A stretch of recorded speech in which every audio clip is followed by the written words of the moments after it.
Okay, today I'm going over the section in chapter 3, the last section in chapter 3, called Creating versus the Self-Image.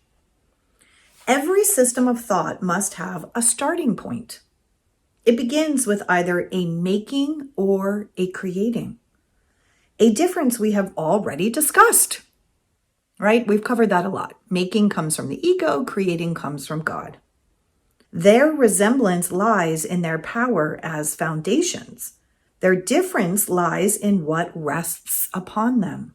Both are cornerstones for systems of belief by which one lives. It is a mistake to believe that a thought system based on lies is weak, right? It's not weak. The ego and its false thought system is not weak because it's coming from us who are one with God, who are powerful creators, and we've used that power to miscreate.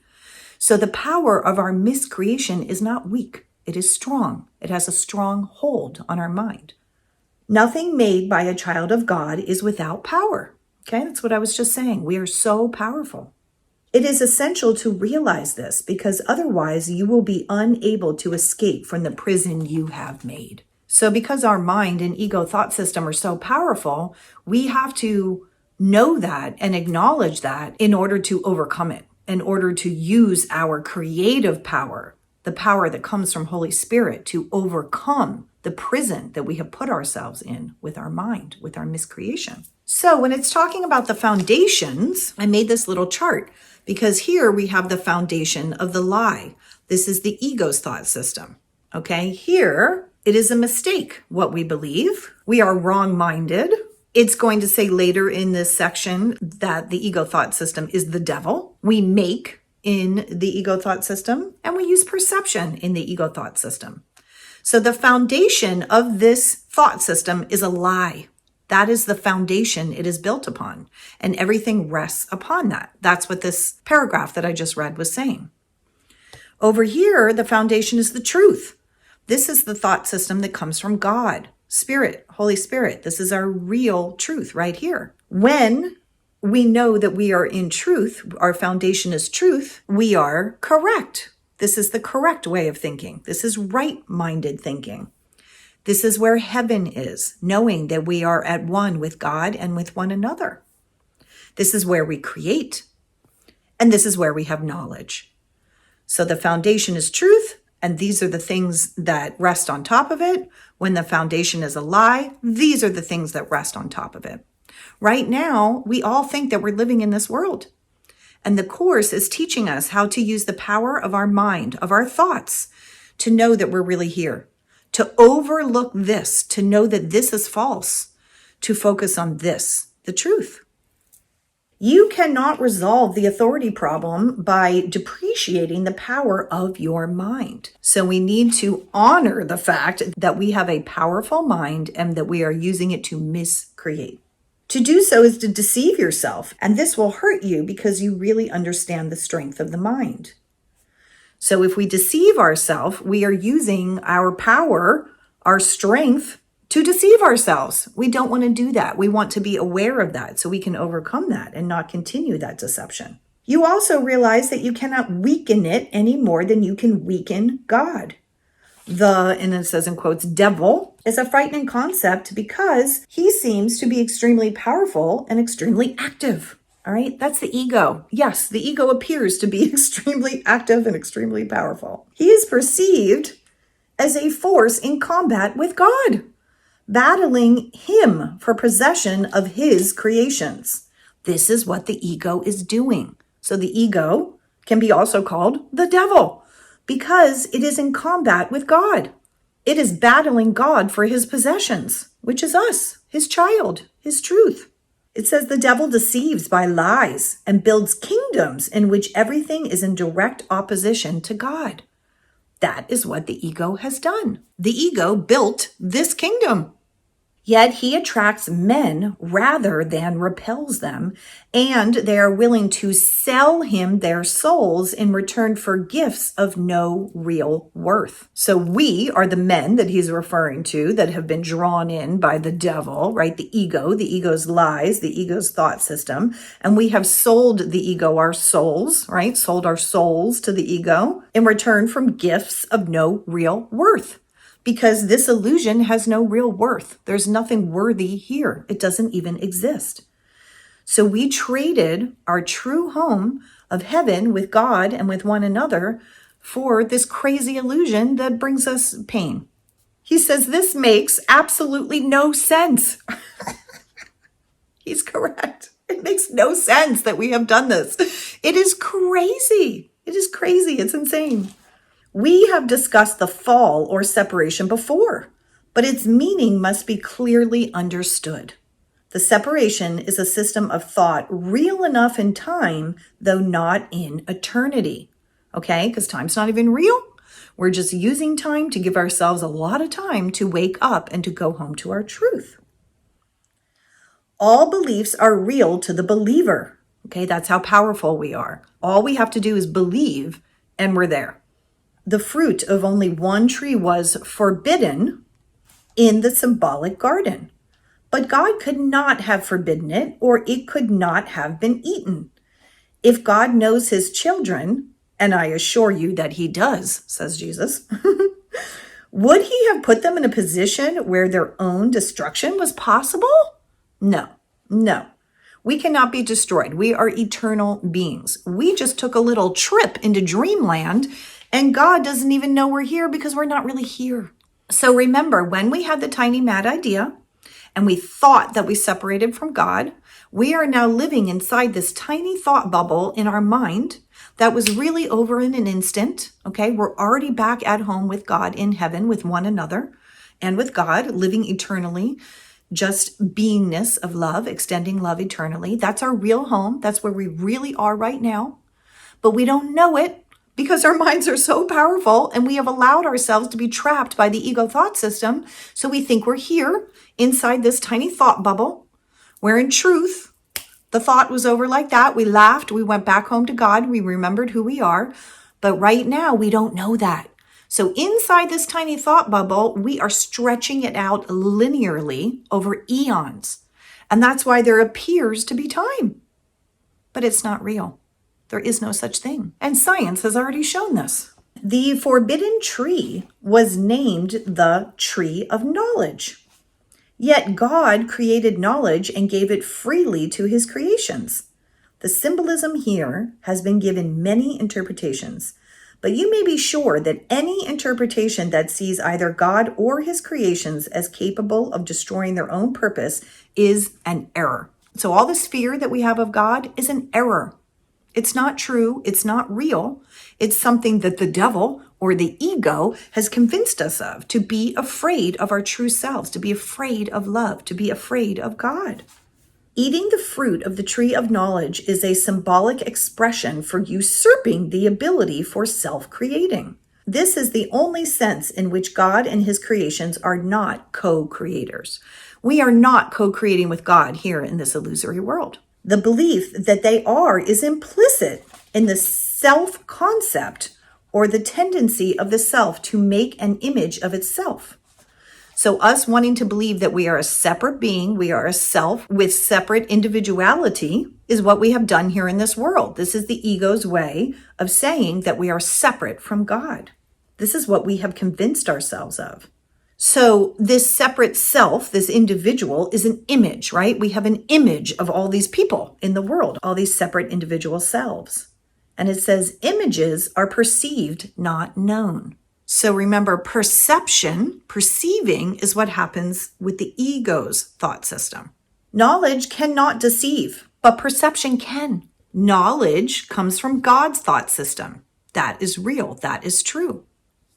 So knowledge is true and cannot deceive, and perception can deceive. You can perceive yourself as self-creating, but you cannot do more than believe it. So we can walk around pretending that we created ourselves and that we are individual selves who are in charge and who are the boss, right? But it's not real. We can believe it all we want, but it's not true. So that's why he's saying you cannot do more than believe it. We're just pretending. You cannot make it true is the next thing he says. And as I said before, when you finally perceive correctly, you can only be glad that you cannot. We are glad that we are not in control of ourselves and didn't create ourselves, because boy, did we create a shit show, right? So we are very glad that none of it is real, that this world is an illusion, that we didn't actually create it, and that our real home is love, consistency, stability. Until then, however, the belief that you can is the foundation stone in your thought system, and all your defenses are used to attack ideas that might bring it to light. So our entire thought system, our ego thought system, is based upon the foundation of a lie, and these are all the things we do to keep it going. We do not want the light to shine in on our lie. We don't want to know it. We want to keep believing that this is our world so we can feel in control, so we can feel that we usurped God's power. This is what the ego does. When we let the light shine in here, this goes away because it's not real. And then what we see is that this is our truth and reality. This is what the Course is teaching us to do, to overlook this false world, to only see truth. You still believe you are an image of your own making. Your mind is split with the Holy Spirit on this point, right? Because Holy Spirit doesn't believe that. Holy Spirit knows truth. But we think that we are an image of our own making. And there is no resolution while you believe the one thing that is literally inconceivable. So this thought system is inconceivable, he says. It doesn't make any sense.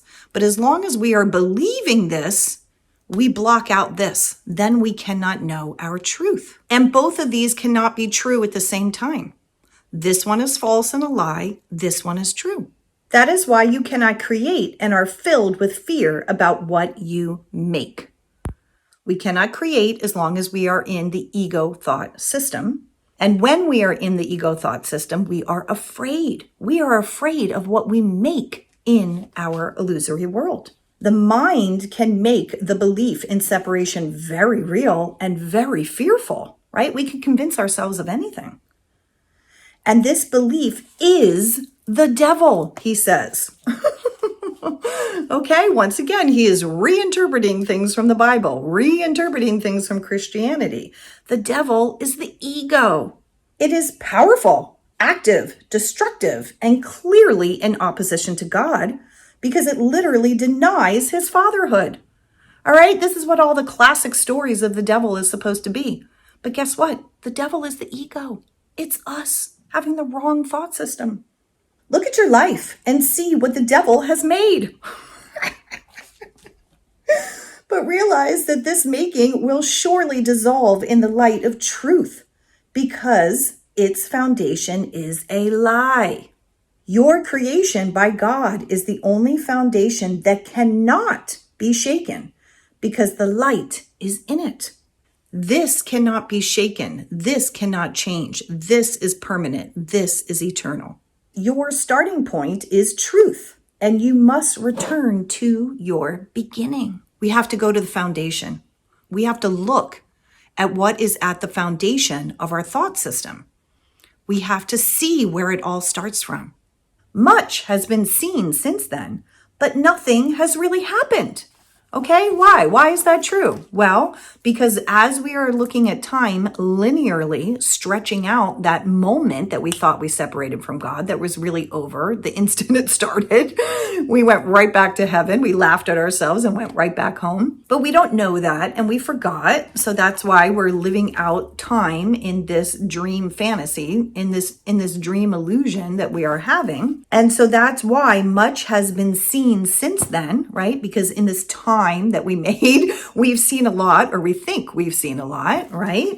But it says, but nothing has really happened because it never existed. It never even happened. Yourself is still in peace, even though your mind is in conflict. Our real self is still here in peace at home with God in heaven, but our mind is in conflict because we think that we are this. You have not yet gone back far enough, and that is why you become so fearful. As you approach the beginning, you feel the fear of the destruction of your thought system upon you as if it were the fear of death. There is no death, but there is a belief in death. Okay, death is not real. We are eternal. None of this ever really happened. But because we have chosen to believe the ego thought system, we believe in death. And the closer that we get to the beginning, okay, we feel terrified because our egos think that we destroyed God in heaven. Our egos believe that this doesn't even exist, that the world is really this. So when we go back to the beginning, the story of how we got here, where we had the tiny mad idea, thought we separated from God, became terrified, the ego spoke first. If you have no idea what I'm talking about, go back and watch my video called There Is No World, tells the story. And then, based upon this lie, we think we are hiding from God because we think we destroyed heaven. I know it makes no sense. If we killed God in heaven, how is God going to come get us? But that's what we believe. We believe God is going to come kill us because to get vengeance, for what we have done because we destroyed our home and we destroyed God. This is why we keep believing this thought system. But when we go back to the beginning, back to where all of our thoughts are coming from, back to the foundation, that's when we can really see how our mind is in conflict.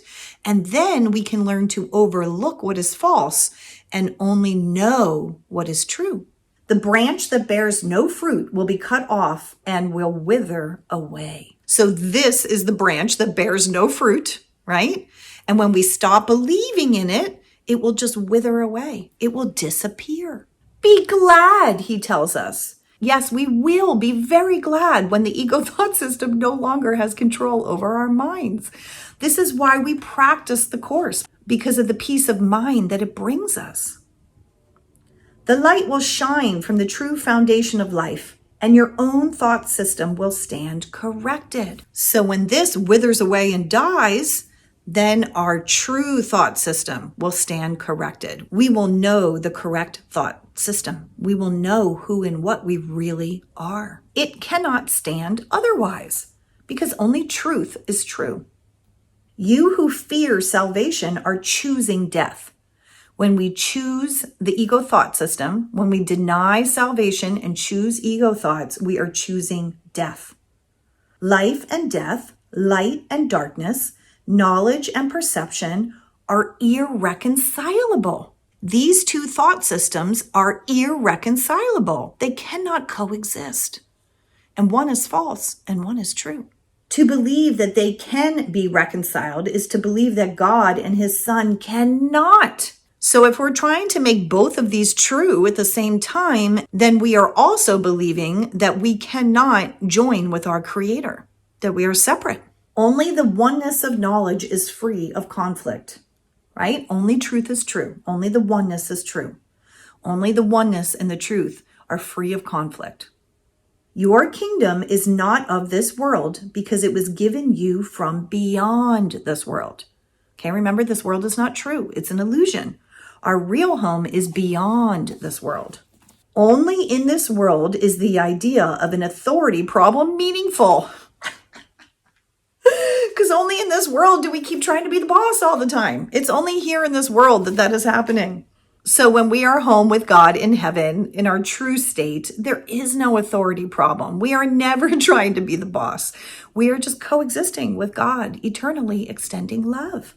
The world is not left by death, but by truth. And truth can be known by all those for whom the kingdom was created and for whom it waits. So the world is not left by death as we believe in our ego thought system. So when we die, we just believe that we reincarnate again and again and again and again and keep being trapped in the ego thought system. So we cannot leave this world through death. Doesn't work. But you know how we can leave this world?